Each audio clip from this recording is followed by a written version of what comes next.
Albert Pike was one of the most colorful characters in American history.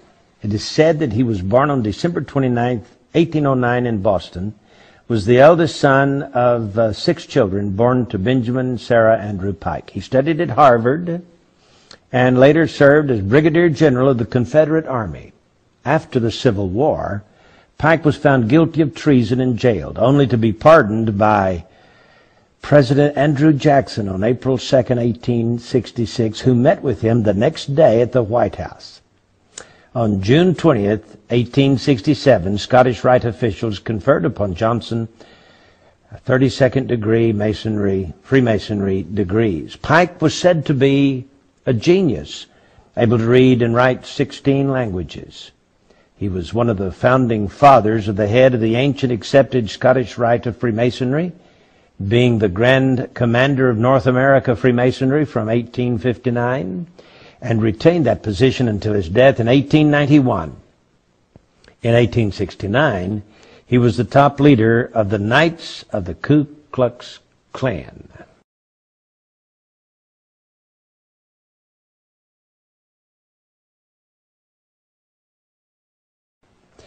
Pike was said to be a Satanist who indulged in the occult, and he apparently possessed a bracelet which he used to summon Lucifer, with whom he had constant communication. He was the Grand Master of a Luciferian group known as the Order of the Palladium, or of Sovereign Council of Wisdom, it's also been called, which had been founded in Paris in 1737. Now, General Albert Pike was the only Confederate general with a statue on federal property in Washington, D.C. He was honored not as a commander or even as a lawyer, but as Southern Regional Leader of the Scottish Rite of Freemasonry. The statue stands on a pedestal near the foot of Capitol Hill between the Department of Labor building and the Municipal building between 3rd and 4th Streets on D Street Northwest.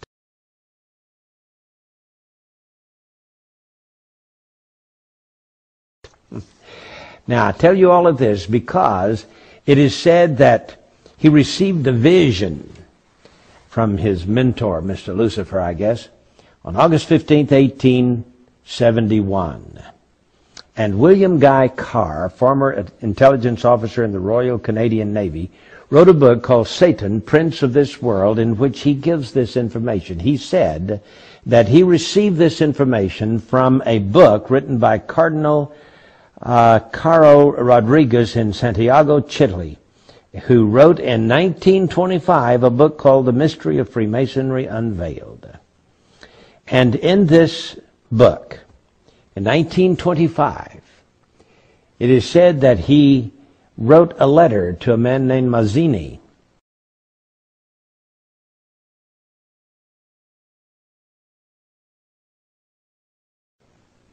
in which he described this dream. And in the dream, he predicted 3 world wars. The First World War, he said, must be brought about, and I'm quoting from Albert Pike. The First World War must be brought about in order to permit the Illuminati to overthrow the power of the czars in Russia and of making that country a fortress of atheistic communism. The divergences caused by the agents of the Illuminati between the British and German empires will be used to foment this war. At the end of the war, communism will be built and used in order to destroy the other governments and in order to weaken the religions. Now, students of history will know that Otto von Bismarck forged certain alliances between 1871 and 1898, which brought about this war, this World War I. And Otto von Bismarck here says that he was a co-conspirator with Albert Pike, and he was the one instrumental in bringing about the First World War. Well, that's the First World War. Then he dreams that there must be, he is given in this visionary dream, a Second World War. Now remember, this was in 1925 that it became public in this book written by a cardinal from Santiago, Chile, Rodriguez. He says, quote, "The Second World War must be fomented by taking advantage of the differences between the fascists and the political Zionists. This war must be brought about so that Nazism is destroyed and that the political Zionism will be strong enough to institute a sovereign state of Israel in Palestine. During the Second World War, international communism must become strong enough in order to balance Christendom, which would then be restrained and held in check until the time when we would need it for the final social cataclysm." Well, there are some who may argue that the terms Nazism and Zionism were not known in 1871. Now, you should remember, however, that the Illuminati invented both of these movements. In addition, communism as an ideology and as a coined phrase originates in France during the Revolution. In 1785, Restif coined the phrase 4 years before the Revolution broke out. Restif and Babeuf, in turn, were influenced by Rosé, as was the most famous conspirator of them all, Adam Weishaupt. Then he has this vision, in this vision, not only one world war and two world wars, but here comes the third world war. He says, and I quote, "The Third World War must be fomented by taking advantage of the differences caused by the agents of the Illuminati between the political Zionists and the leaders of the Islamic world." Yeah, that's what he says. The war, this was 1925.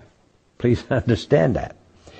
At least 1925. May go all the way back to 1871, as is purported to do, but at least it was written in a book and published in 1925. So he says, back after World War I was just over a few years, and before World War II even started, he's now thinking about this Third World War, and it says that it will be caused by the differences between the political Zionists and the leaders of the Islamic world. The war must be conducted in such a way that Islam, the Muslim Arabic world, and political Zionism, the State of Israel, mutually destroy each other.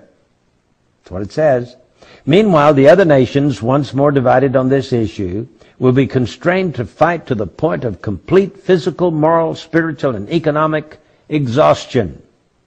We shall unleash the nihilists and the atheists, and we shall provoke a formidable social cataclysm in which, in all its horror, will show clearly to the nations the effect of absolute atheism, origin and savagery, and of the most bloody turmoil. So he's against Christianity and he's against atheism.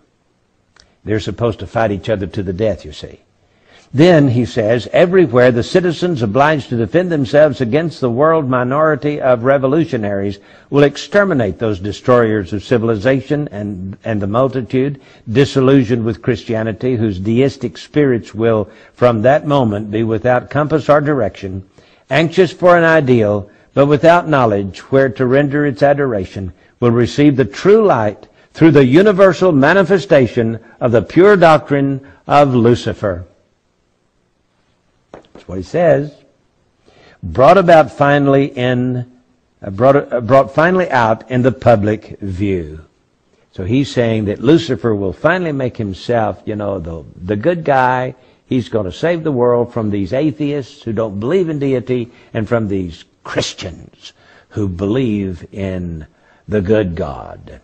Well, so it says, this manifestation will result in the general reactionary movement which will follow the destruction of Christianity and atheism, both conquered and exterminated at the same time.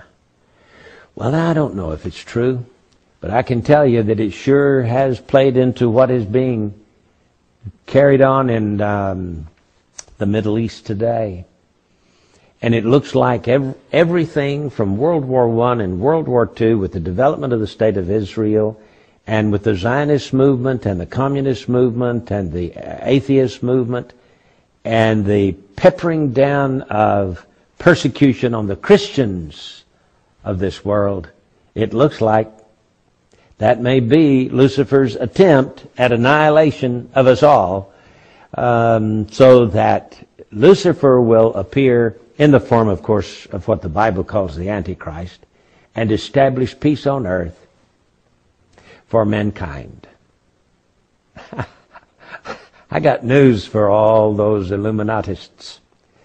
I can tell you this, they're all going to be thrown into the lake of fire. So says the Word of God, and I believe it from cover to cover.